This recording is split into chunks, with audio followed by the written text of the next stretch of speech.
So, what are alternate tunings? Well, alternate tunings, by definition, I would say that anything other than standard tuning, you could argue, is an alternate tuning. So even drop D, or things that you probably wouldn't normally think of as an alternate tuning, those are. I think for a lot of people, the first one that they kind of explore is DADGAD tuning, D-A-D-G-A-D. It's one of my favorite tunings. It's a very famous tune. I think it mostly came about during the 60s. I think it was Davy Graham.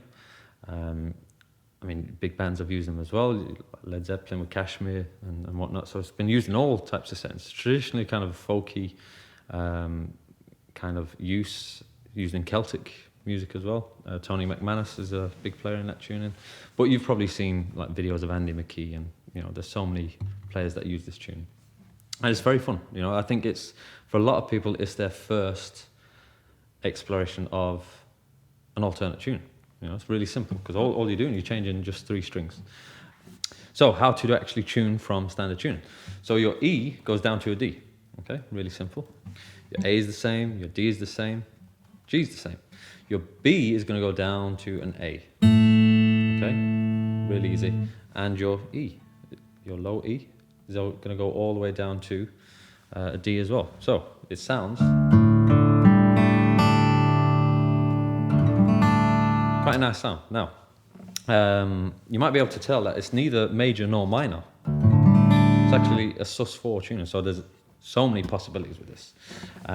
You can go straight up major, and then simply by one finger change, you can go to minor. So really simple. You can even just do even one finger kind of drones.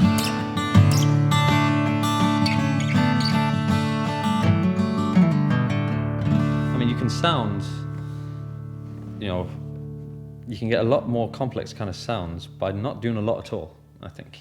So, I could take that one finger and just play around with some of those open strings that are droning, and it can sound quite complex, quite nice, I think.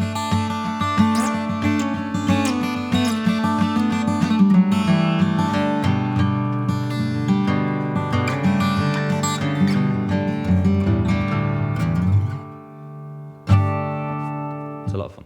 We're going to look at some basic chords, chord shapes in DADGAD that I like to use.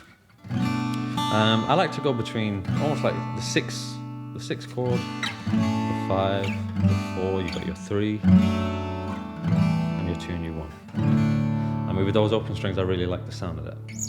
And the shapes themselves are quite easy. I like to mute the A string a lot of the times when I'm using those shapes. So, for example, that 6 chord, kind of like a B minor idea.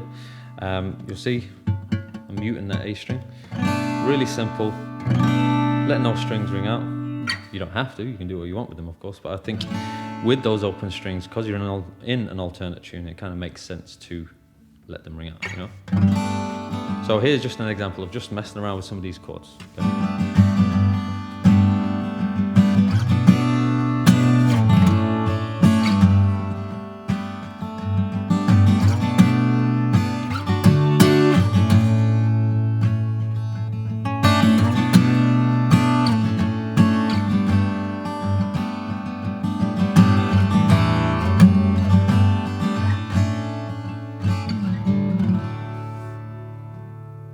Really basic shapes, but they sound really good.